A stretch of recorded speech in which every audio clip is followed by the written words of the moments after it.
I have made the Ultimate Apex Legends Season 12 Legends tier list, ranking all of the legends in the game from worst to best. Hey there, it's me again. Alright ladies and longbows, you know the score by now. This is the Apex Legends Season 12 Legends tier list, which is of course proudly sponsored by EA. Thank you to them for supporting myself and the channel and the content we make over here. At the bottom of the pile, we have the Uncanny Mr. Incredible. Moving one tier up, we have the... tier. In before our middle of the pack choice. It is what it is. It is what it is. Coming in at the third tier, we have... Nice. Then just shy of the top spot, we have the... Very cool, very swag, I like it. Tier. Before right at the top, the Jimmy Beast tier. Yeah, I literally have no idea what I'm talking about at this point. If you guys want to see a Season 12 weapons tier list, then get this video to 3,500 likes and drop a comment saying, Ashton, bring out the big guns. And I'll do just that. Kicking things off with the Legends tier list this season, we have Valkyrie, a legend which has seen no changes, buffs or nerfs this season. And of course, she is just as good as she was last season, guys. Did you see how much she was played in AOGS? Last season, I put Valk in the S tier, and this season, she's going in the Jimmy Beast tier, the first legend to grace the Jimmy Beast tier. Well done, Valkyrie. I'm proud of you. Following up for Valk, we have the Speedy Boy Octane himself, and again, no changes to him, although there are a few bugs this season with Octane and his pads. Sometimes you'll run over it and it just won't do anything, which is pretty sad, really. Last season, I put him in A tier. This season, he goes straight in the very nice, very cool, very swag, I like it tier. Yeah, it pretty much sums up Octane, I think. Ah, yes, as you can see, next up is Revenant. And last season, a few of you were quite angry at me because I refused to play Revenant. Here is the Revenant gameplay on screen for you guys now, and we're going to take a look at it and base our placement of Revenant off of this top tier gameplay.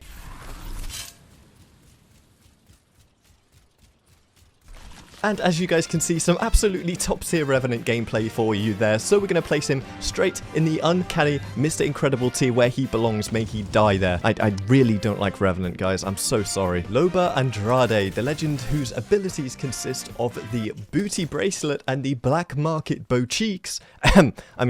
Black Market Boutique. Some of you may remember that last season I put Loba in the S tier, and you were a bit confused about that, a bit worried, a bit skeptical, but I will die on this hill with Loba Andrade by my side. In my opinion, Loba is absolutely one of the better legends in Apex right now. We actually saw a lot of Loba played in the NA AOGS last season. Just look at NRG Sweet playing Loba in AOGS for money. I'm still a firm believer that Loba's Tactical is one of the most underrated abilities in Apex Legends. You can use it offensively, defensively, to get on height, to gain distance, to go a short distance. It doesn't matter what you're using it for. This movement ability will allow you to do anything you want to. Having the freedom to have the loadout of your choice at any time of the match, multiple times a match, and to grab ammo at any given point, just basically meaning that regardless of your situation, you're always going to be kitted to take on the next team. It's a super underrated ability in my opinion, and overall, I do just think Loba is a great legend, and I, again, am putting her in the Jimmy Beast tier next to Valk, her new girlfriend. I'm so happy for the new couple. Look at them in the Jimmy Beast tier together. So happy. Coming in hot in the next tier, we have Gas Trap.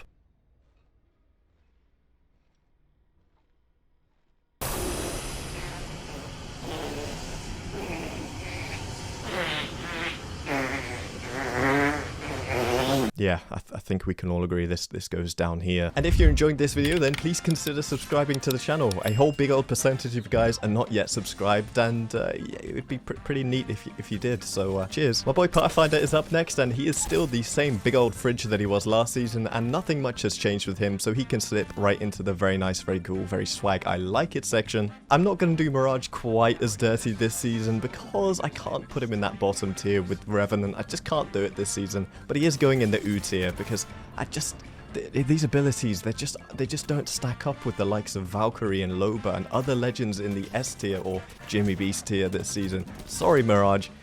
Just please give Mirage some love. Buff him, please. Lifeline stays in the pretty good tier, the B tier if you like. It's kind of middle of the pack, above middle, just kind of getting towards good, but still not great. I would like to see some changes made to her kit because the balance of Lifeline isn't great, and with her being the only healer, you would think you would see more of them around if she was good, but Lifeline is not that common to see, I don't think, anymore, and I would love to see more healer characters around, so pretty good, but I still would like to see more for Lifeline. Up next is the Flyer, and hey, Hey, look at you over there. No. You got something good for me? Hey, wait a don't minute. do it. Where are you going? Wait, guy, No, don't do it. please come back. No.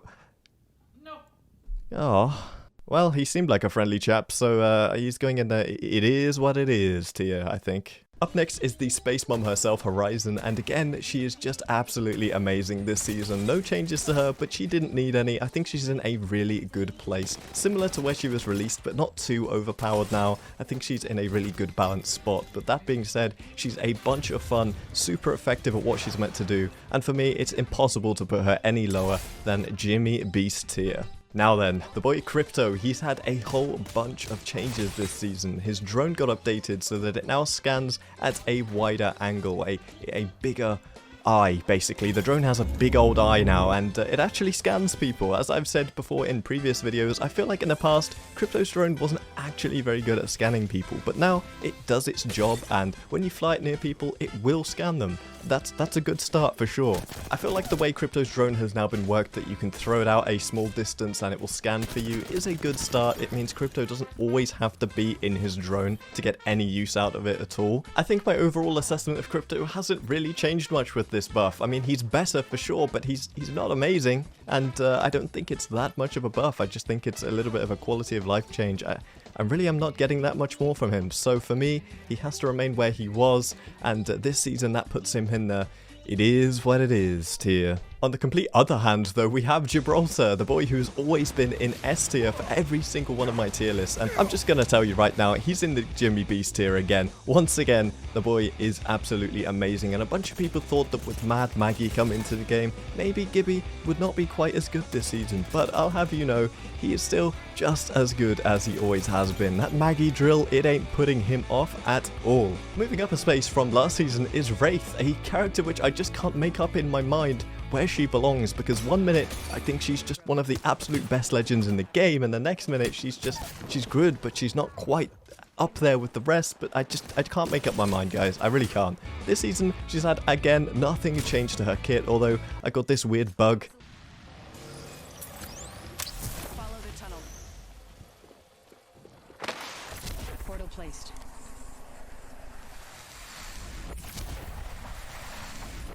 Yeah, I don't know what this is about, but I thought it was pretty cool anyway. The reason I've moved her up this season is because after some time thinking, I do just think that her portal ability is so impactful for good teams. You know, characters like Gibraltar really rely on those kinds of abilities in order to get from place to place. So for now, she's S tier. We'll see where she is next season.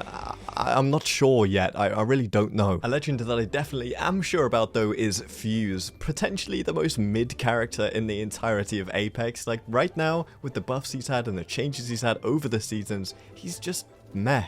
Like, he's usable, and he's definitely good at overpowering teams with grenades and explosives, and that's great, but he's not up there, you know? He's not amazing.